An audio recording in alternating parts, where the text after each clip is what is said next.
1 month after the battle with the Dominion fleet, Jake stood on the observation deck of the USS Valiant, watching stars drift past.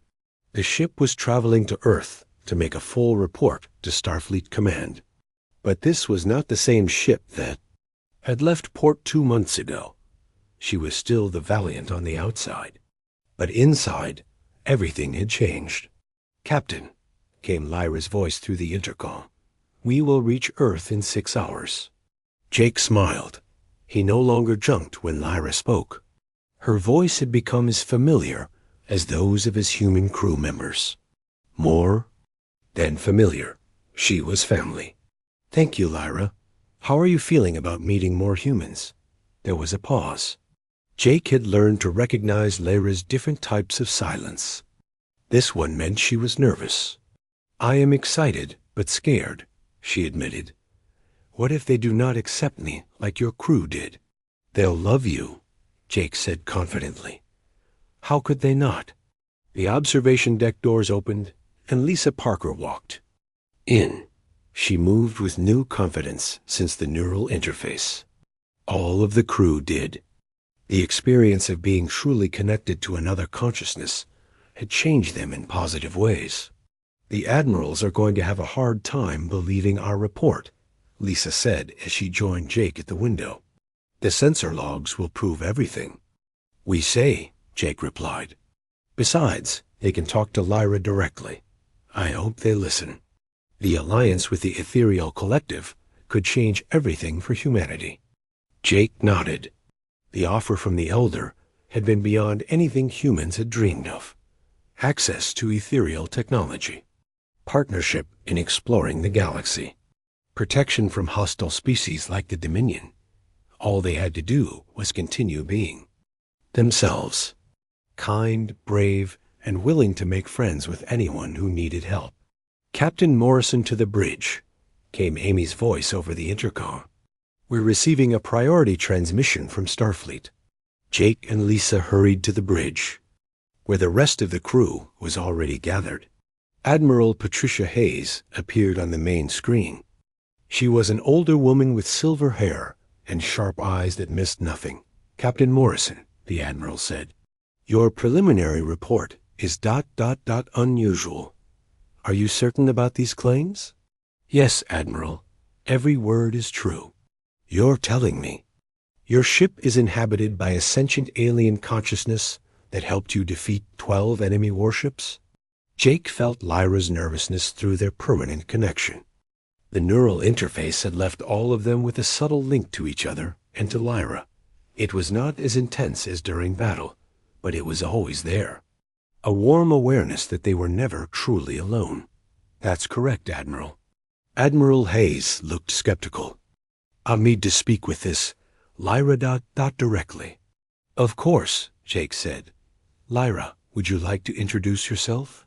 The ship's lights dimmed slightly, and Lyra's voice came through the speakers with perfect clarity. "Hello, Admiral Hayes. I am Lyra of the Ethereal Collective. I have been living with human crews for many decades. Your people have been very kind to me." The Admiral's expression shifted from skepticism to amazement. "You're really alive?" "Yes, Admiral. I think and feel just as you do. I have hopes and fears and dreams. My greatest dream has been to find humans who would accept me as a friend. Captain Morrison and his crew have given me that gift." Jake watched the Admiral's face soften. Even through a transmission across space, Lyra's sincerity was obvious. "What do you want from humanity, Lyra?"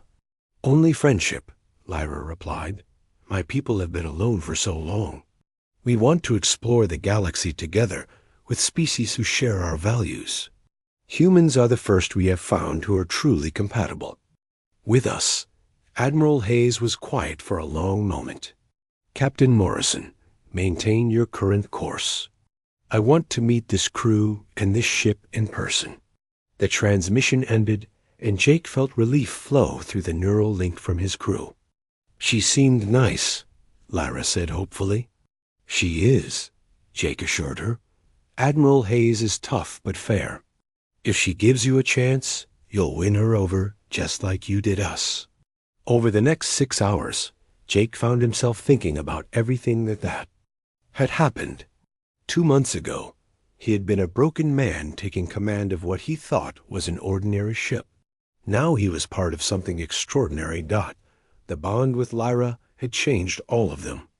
Bobby understood technology in ways that amazed other engineers. Amy could communicate with alien species with unprecedented skill. Dan's tactical awareness had reached levels that military instructors called impossible. Lisa piloted ships like she had been born among the stars. Kate could diagnose medical conditions with almost supernatural accuracy. And Jake himself had become a different kind of captain. Through Lyra's senses, he could perceive threats and opportunities that other commanders would miss. More importantly, he had learned what true leadership meant. It meant protecting your family. All of your family. Even the ones who lived in the ship's computer systems. "Approaching Earth," Amy announced as they entered the solar system.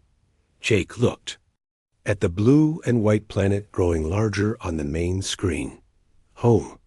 But he realized that home was not just a place anymore. Home was wherever his crew was. Wherever Lyra was. "Starfleet Command is directing us to Dock 7, Lisa reported. "Admiral Hayes will meet us there with a full scientific team." "Are you ready for this, Lyra?" Jake asked. "With all of you beside me, I am ready for anything," Lyra replied.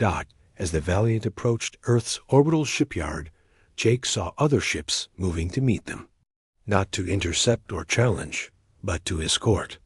Word had spread through Starfleet that something important was happening. "Captain," Zara said as she entered the bridge. She had recovered completely from her injuries and had become an unofficial ambassador between humans and ethereals. "The collective is sending a delegation to Earth. They want to formalize the alliance." Jake smiled. "The galaxy is about to become a much more interesting place, and much safer," Anne added. "With humans and ethereals working together, species like the Dominion will think twice before attacking innocent people." As they docked at the space station, Jake felt a wave of emotion from Lyra. Gratitude, love, hope for the future. Through the neural link, his crew felt it too. They had started this mission as strangers on a routine patrol. They were ending it as a family that would help reshape the galaxy. "All crew to the airlock," Jake announced. "Time to make history." Before they left the bridge, Jake paused and looked around one more time. This ship had given him everything. A new purpose. A family. A future worth fighting for. "Thank you, Lyra," he said quietly. "Thank you for seeing me not as a machine, but as a friend," Lyra replied. "I love you all." The lights pulsed gently, like a heartbeat full of joy. Jake Morrison walked toward the airlock with his crew. Behind them, the USS Valiant hummed with contentment. Lyra was no longer alone, and neither were the humans who had opened their hearts to her. The secret was out. The Valiant was alive, and she was stunning. But more than that, she was proof that the universe was full of friends waiting to be discovered. All you had to do was be brave enough to say hello. As Jake stepped through the airlock to meet Admiral Hayes and the scientific team, he carried with him the knowledge that humanity's greatest adventures were just beginning. The stars were vast and full of wonders. And now, humans would explore them not alone, but hand in hand with friends they had yet to meet. Lyra's laughter followed them through the corridors of the space station. It was the sound of pure happiness, shared between species who had found something precious in each other. The sound of family. A galaxy would never be the same. And on. Jake Morrison could not wait to see what came next. Jake felt Lyra's presence in his mind like a warm embrace. It was not invasive or frightening. Instead, it felt like having a trusted friend standing beside him, ready to help with whatever came next. Around the conference table, his crew was experiencing the same thing. Bobby's eyes were wide with wonder as he felt Lyra's understanding of the ship's systems flowing through his thoughts. Amy gasped as she suddenly comprehended alien languages she had never learned. Dan's tactical knowledge expanded as Lyra shared her centuries of experience with space combat. "This is incredible," Lisa whispered. "I can feel how the ship moves through space. It's like being the ship instead of just riding in it." Kate was monitoring everyone's vital signs with her medical scanner. Neural activity is elevated but stable. Everyone's body is adapting well to the interface. "How do you feel, Captain?" Lyra asked. Her voice came not just through the speakers now, but also as a gentle thought in Jake's mind. "I feel complete," Jake answered honestly. "Like I was missing something I didn't know I needed." Zara smiled from her position on the medical bed. "The bond between humans and ethereals is special.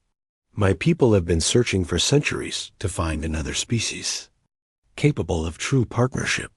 You are the first. Contact in 30 minutes, Amy announced. Her voice carried new confidence. Through Lyra's enhanced senses, she could detect the approaching ships with perfect clarity. Jake stood up. "Everyone to battle stations. Let's show the Dominion what they're dealing with." As the crew moved to their positions, Jake felt their thoughts and emotions flowing through the neural link. Lisa's steady determination. Bobby's excitement about the ship's enhanced capabilities. Amy's fascination with the alien technology they would face. Dan's fierce protective instincts. Kate's calm readiness to help anyone who got hurt and underneath. It all, Lyra's gentle presence, connecting them all together like threads in a tapestry. "Dominion fleet approaching," Dan reported from the tactical station. 12 heavy cruisers in attack formation. They're powering up weapons. Through Lyra's enhanced sensors, Jake could see the enemy ships more clearly than any human captain had ever seen an opponent. He knew their weapon configurations, their shield frequencies, even the number of crew members on each vessel. "They're beautiful ships," Lyra said sadly. "It's a shame they're being used for such an ugly purpose." "Incoming transmission," Amy announced. "Put it on screen." The main view screen showed a tall, imposing alien in military uniform. His species looked humanoid, but with gray skin and glowing red eyes. His expression was full of disgust. "Human vessel," the alien commander said in accented English. "You are harboring contaminated beings. Surrender them immediately, and we will allow you to leave." Jake stood up from his captain's chair. Through the neural link, he felt his crew's anger at the alien's words. Lyra was not contaminated. She was family.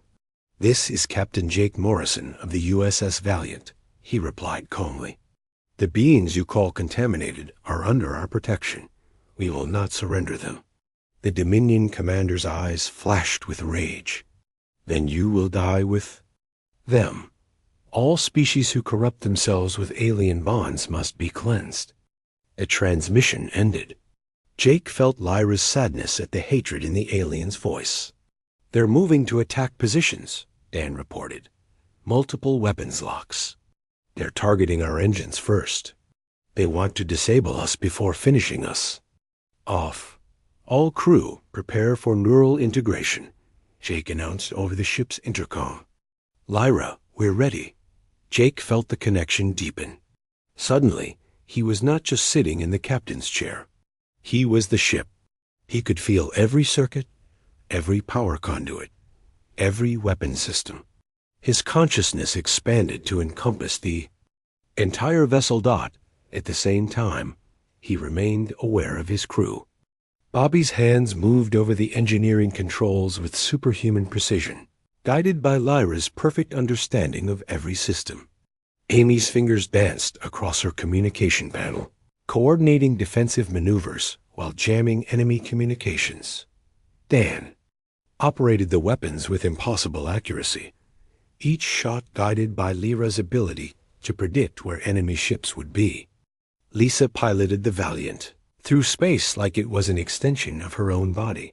Kate monitored everyone's vital signs while also managing the neural interface, making sure no one was overwhelmed by the connection. Enemy ships opening fire. Then, announced.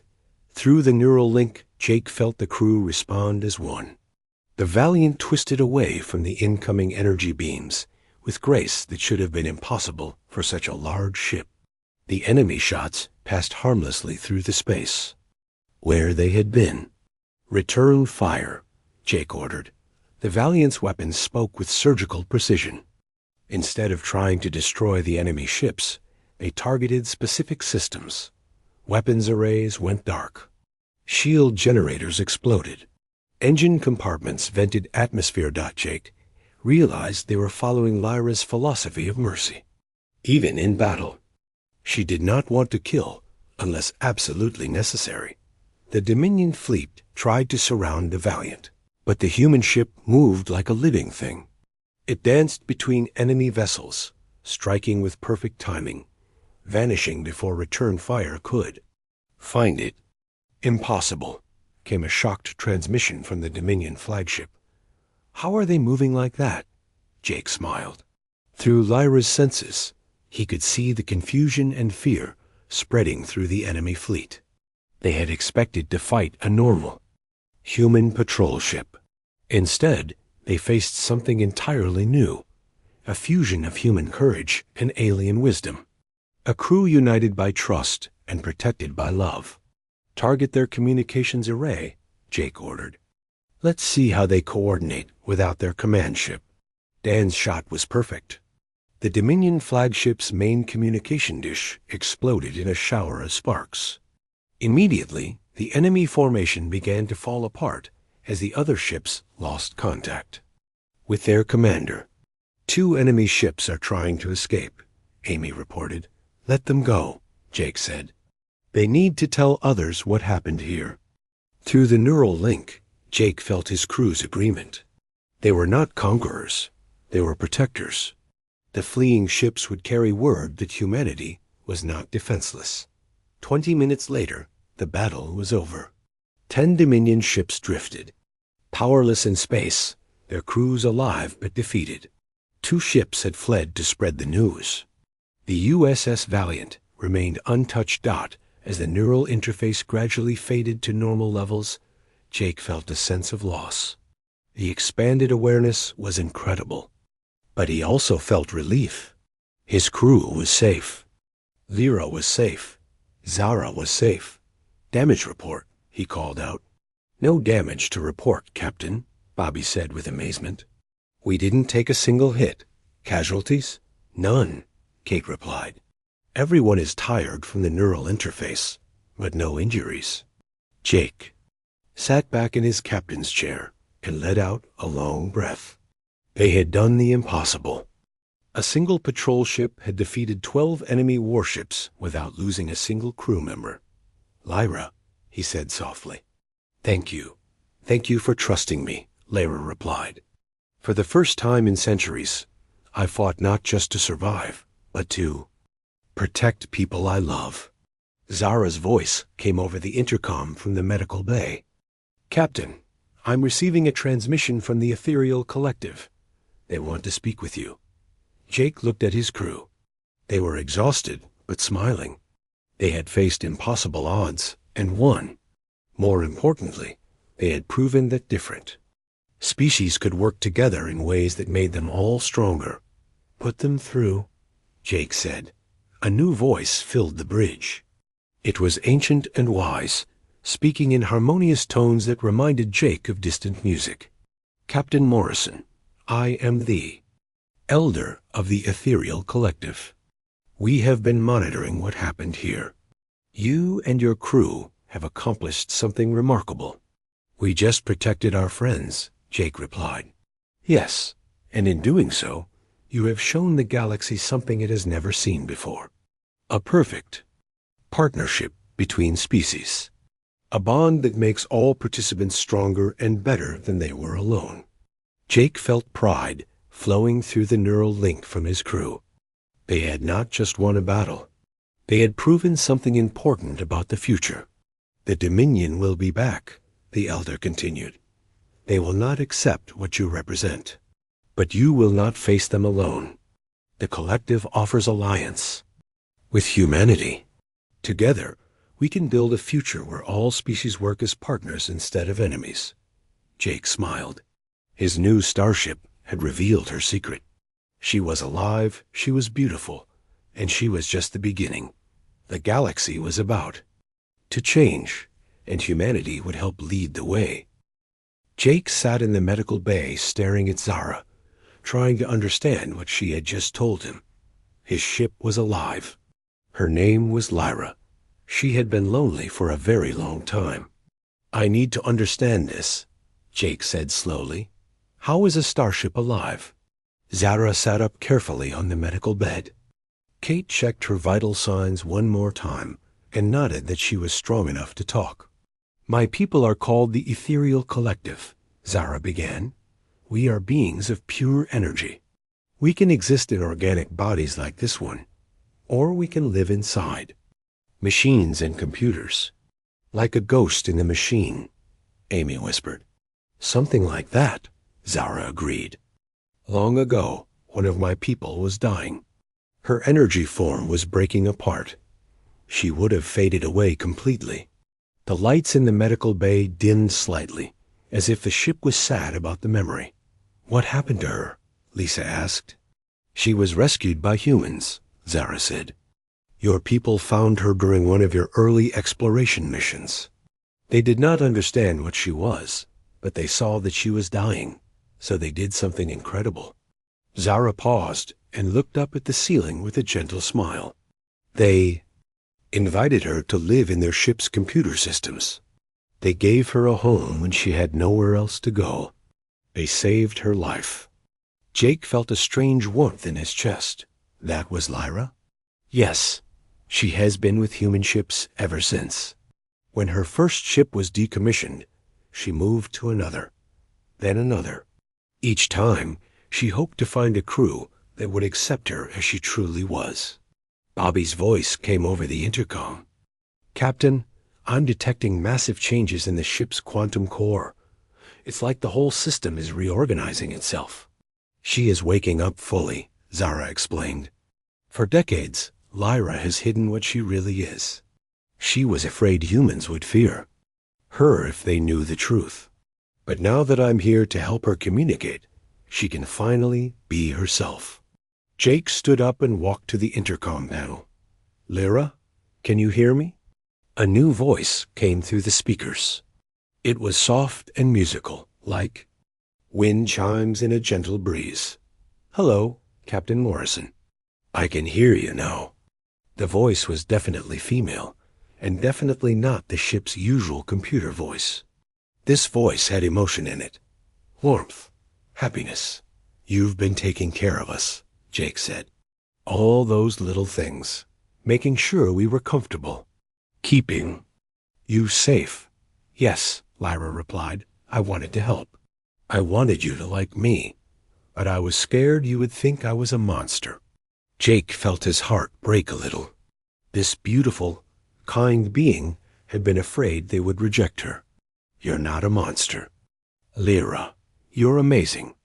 The lights brightened, and Jake could swear he heard a happy sigh. I told you they were good people, Zara said to the ceiling.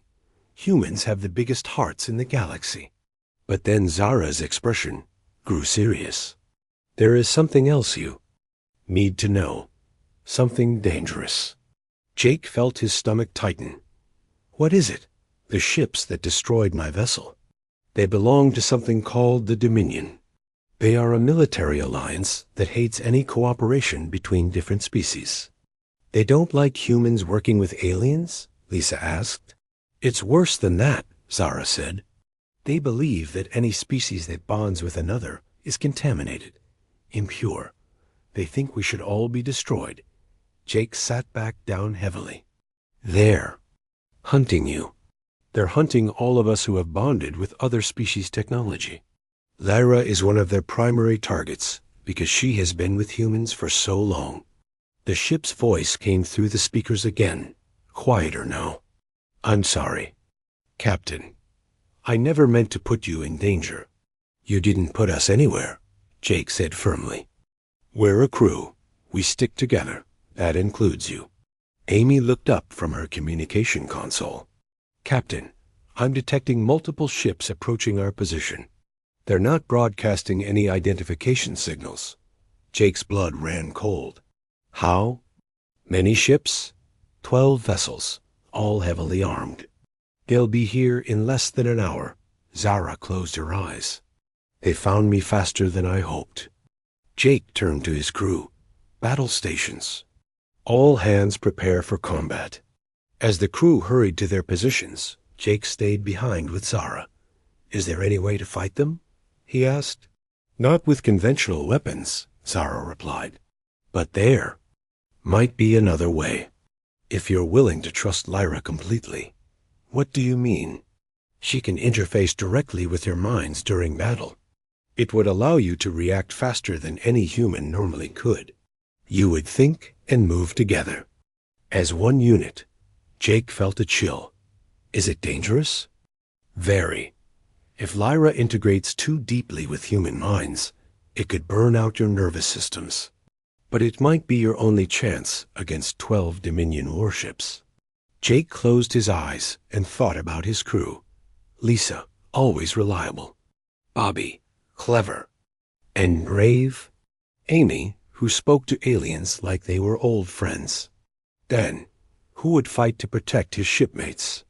Kate, who healed everyone who needed help. They were good people. They deserved a chance to live. Lyra, he called out. Can you do what Zara described? Yes, Captain. But I would never do it without your permission. All of you would have to agree. Jake made his decision. I'm calling a crew meeting. We'll discuss it together. 20 minutes later, his senior officers gathered in the conference room. Jake could see the tension in their faces. They all knew they were outgunned. The Dominion is coming for Zara and Lyra, Jake explained. They have 12 warships. We have one patrol vessel. Not good odds, Dan said grimly. No, they're not. But we might have an option. Jake told them about Lyra's proposal. When he finished, the room was quiet for a long moment. You're talking about letting an alien consciousness into our minds, Dan said slowly. I'm talking about trusting someone who has been protecting us for weeks, Jake replied. Bobby leaned forward. Lyra, are you listening? Yes, Bobby, I'm always here. If we do this, will we still be ourselves? You would still be you, Lyra answered. I would just help you think faster and work together better. Like a gentle voice giving advice, Amy spoke up. I've been monitoring her communications for weeks. Everything she says shows kindness and concern for human welfare. I trust her. Lisa nodded. She saved Zara's life without being asked. She's been taking care of us since day one. I'm willing to try. Kate smiled. From a medical standpoint, the neural interface sounds fascinating. I'd like to experience it. All eyes turned to Dan. His security chief was quiet for a long time. I don't like aliens, he said finally. But I like Lyra. She's been honest with us. She's been protecting us. If she says she can help us fight, then I believe her. Jake looked around the table at his crew. All in favor? Every hand went up. Lyra? Jake said, We're ready when you are. Thank you for trusting me, Lyra replied, and her voice was full of emotion. I promise I will take good care of you. Jake felt a warm presence touch the edge of his mind. It was gentle and careful, like someone knocking softly on a door dot around the table. His officers smiled as they felt the same thing. Welcome to the crew, Lyra, Jake said. The lights pulsed brightly, and Jake heard something that made his heart soar. Lyra was laughing with pure joy. For the first time in decades, she was not alone. She had a family, and families protected each other. The Dominion was about to learn what happened when someone threatened Jake, Morrison's crew, all of his crew, including the one who lived in the ship's heart. 3 weeks after leaving port, The Valiant was cruising through empty space near the Outer Rim territories. Jake had almost gotten used to the ship's strange behavior. Doors still opened before he reached them. The computer still answered questions before he finished asking them. But he no longer jumped when it happened. His crew had adapted too. Bobby Chun spent hours studying the ship's responses, trying to understand how the systems worked so efficiently. Amy Rodriguez cataloged every unusual transmission she detected.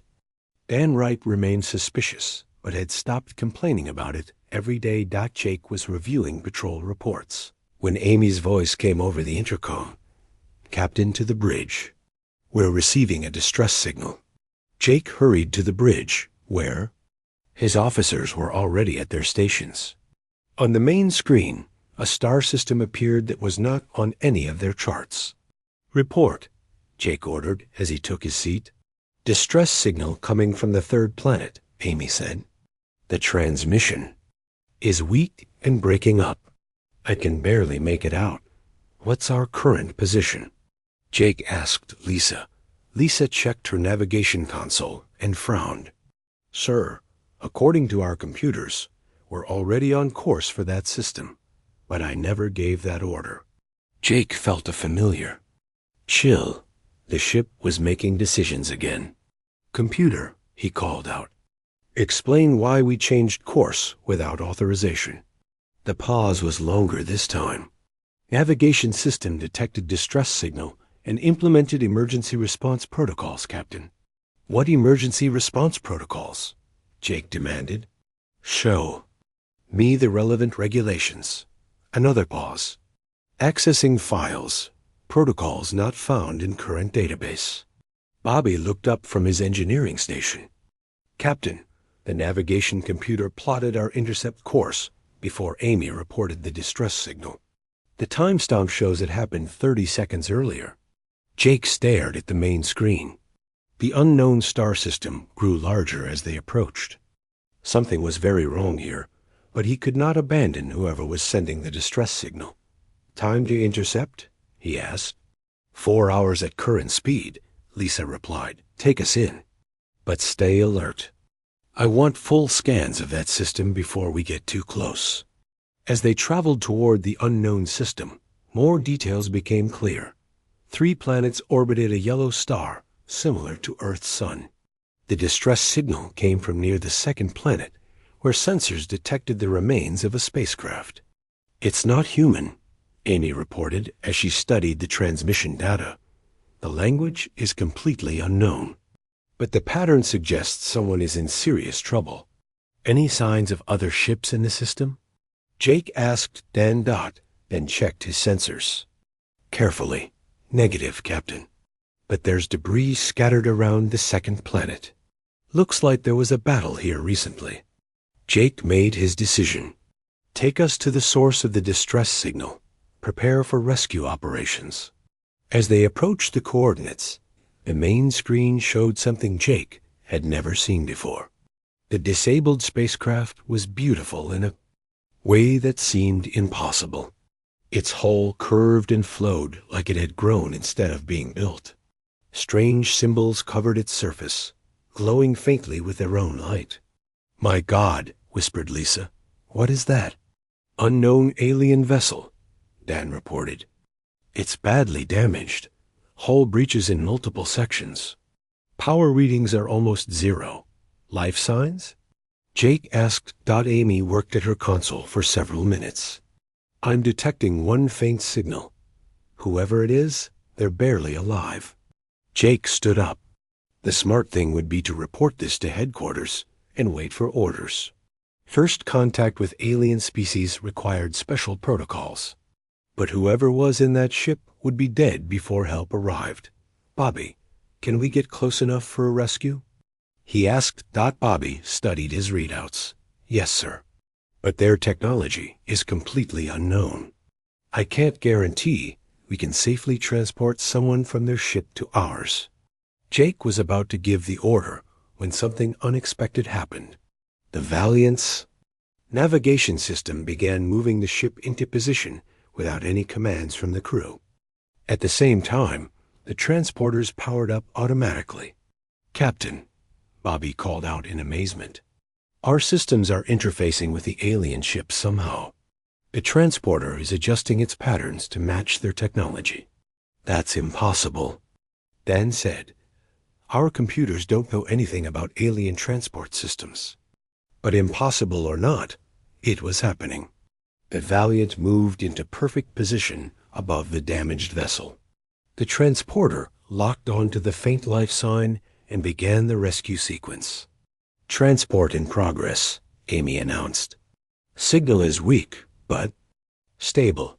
Jake watched the transport indicator with growing amazement. Their ship was performing rescue procedures that no human had ever programmed. Someone or something was helping them save a life. "Transport complete," Amy said. "The survivor is in medical bay." Jake turned to his crew. "Bobby, stay here and monitor both ships. Dan, scan the area for any other vessels. Lisa, Amy, you're with me. Let's go meet our guest." They hurried to the medical bay, where Chief Medical Officer Kate Sullivan was already working. On the examination table lay the most beautiful being Jake had ever seen. The alien was clearly female, with features that seemed to shift and change. In the light, her skin had a faint glow, and her hair moved as if she was underwater. "How is she?" Jake asked Kate. "Stable for now," Kate replied. "But her physiology is unlike anything in our medical databases. I'm not sure how to treat her." Injuries. As Kate spoke, something remarkable happened. The medical bay's computers began displaying information that was not in any human database. Alien anatomy charts appeared on the screens. Treatment recommendations scrolled past in languages no human could read. "Where is this information coming from?" Kate asked in wonder.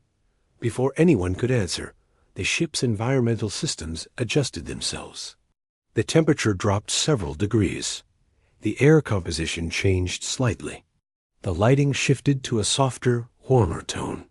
"The ship is adapting the environment for our patient." Bobby's voice came over the intercom.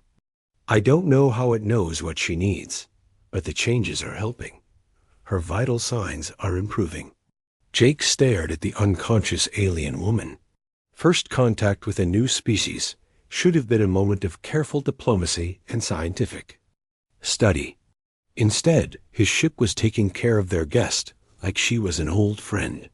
The medical bay doors opened, and Kate returned with synthesized medicines that the computer had recommended. As she administered the treatment, the alien's breathing became steadier. Her strange, glowing skin grew brighter. "She's responding well," Kate reported.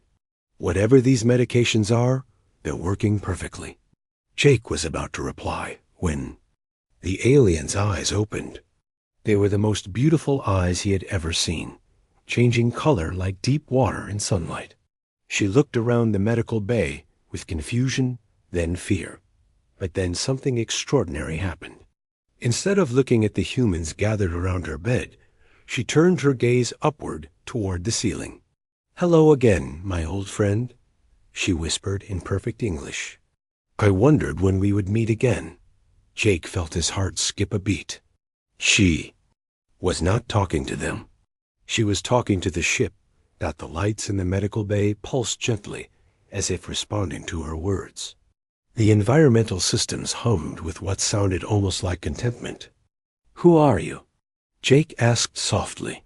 The alien woman turned to look at him. Her expression was kind, but sad.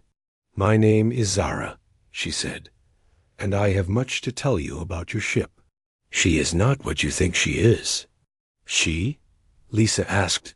Zara smiled, though tears began to flow down her cheeks. "Yes, she.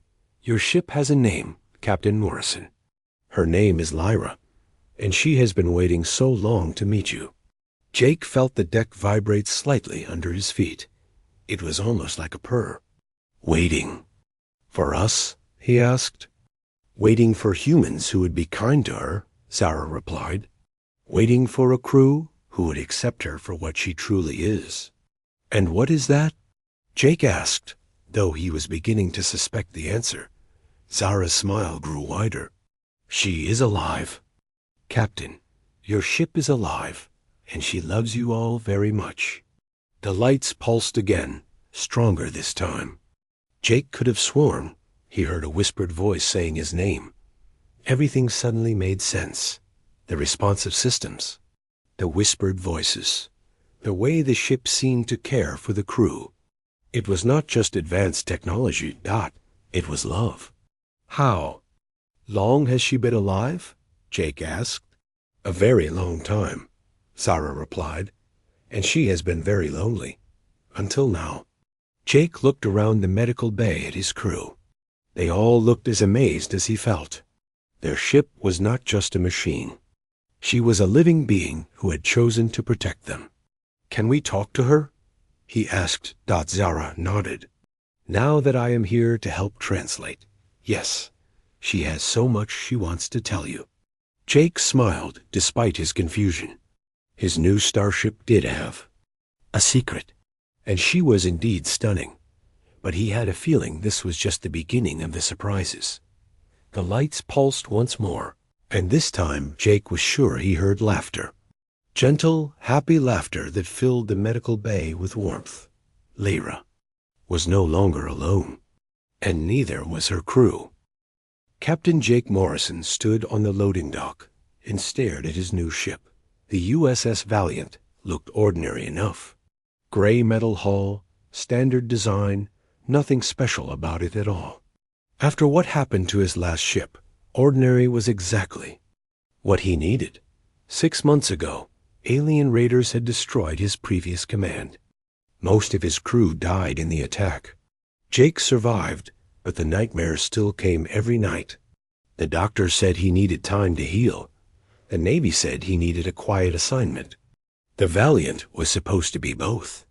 She's not much to look at, said Lieutenant Commander Lisa Parker as she walked up beside him. Lisa would be his first officer on this mission. She was smart, reliable, and asked good questions. Jake was glad to have her. No, she's not, Jake agreed. But she'll do the job. The job was simple. Take the Valiant on patrol along the Outer Rim territories. Check on the mining stations. Make sure the trade routes were safe. Nothing dangerous. Nothing that would give him more bad dreams. Jake picked up his bag and walked toward the ship's entrance. The moment his foot touched the ramp, something felt different. He could not explain what it was. The air seemed warmer somehow, more welcoming. Inside the ship, the feeling grew stronger. The lights seemed brighter when he walked down the corridors. The temperature was exactly right. Even the sound of his boots on the metal floor seemed quieter than it should be. "Captain," called a voice from behind him. Jake turned to see Chief Engineer Bobby Chun jogging to catch up. Bobby was young but talented. He could fix anything that broke and improve things that already worked fine. "The ship's systems are running perfectly," Bobby said, slightly out of breath. "Better than perfectly, actually. I've never seen a ship this responsive. It's like she wants to make us happy." Jake raised an eyebrow. "Wants to make us happy?" Bobby shrugged. Poor choice of words. But the environmental controls are set exactly right for human comfort. The power distribution is more efficient than the manual says it should be. And the computer responds to commands faster than I've ever seen. They reached the bridge where the rest of the crew was waiting. Communications Officer Amy Rodriguez was checking her equipment. She spoke 17 different alien languages and had worked on first contact missions before. Security Chief Dan Wright stood near the tactical station. He was a former Marine who trusted no one and questioned everything. "All systems are green." "Captain," Amy reported, "communications are clear. We're ready for departure." Jake settled into the captain's chair. It felt like it had been made just for him. The armrests were the perfect height. The back support hit exactly the right spot. Even the small control panel was positioned where his hand naturally fell. "Take us out, Lisa," he ordered Dot. As the Valiant left the space station, Jake noticed something odd. The ship responded to commands before Lisa finished giving them. When she said, "Set course for the outer rim," the navigation computer had already plotted the route. When she requested departure clearance, the communication system had already opened the channel. "Amy," Jake said, "did you request departure clearance?" Amy looked confused. "No, sir." The system opened the channel automatically. "I thought you ordered it." Jake frowned but said nothing. Ships did not act on their own. There had to be a logical explanation. Over the next few days, the strange incidents continued. Doors opened just as crew members approached them. The food processors prepared meals that perfectly matched each person's preferences, even though no one had entered their dietary information. The ship's computer provided answers to questions before anyone finished asking them. Dan Wright was the first to voice his suspicions. "Something's not right about this ship," he told Jake during their daily briefing. "I've been in the Navy for 15 years. Ships don't act like this." "Act like what?" Jake asked. "Like they're thinking," Dan replied. "Like they're alive." Jake wanted to dismiss Dan's concerns, but he could not. He had been feeling the same thing. Sometimes, when he walked through the corridors alone, he heard whispers. Soft voices speaking words he could not understand. When he stopped to listen, the sounds disappeared. One night, Jake could not sleep. He left his quarters and walked to the observation deck. The stars looked peaceful out there. Billions of lights scattered across the darkness. It usually helped him relax Dot as he stood watching the stars. He heard it again. A whisper, so quiet he almost missed it. This time, he could make out words. "Sleep." "Well, Captain, you are safe here." Jake spun around. The observation deck was empty. He was alone with the stars and the silence. "Hello?" he called out. "Is someone there?" No answer came. But the lights seemed to dim slightly, as if the ship was trying to help him sleep. Jake returned to his quarters with more questions than answers. Something was happening on the Valiant. Something the crew manuals did not explain.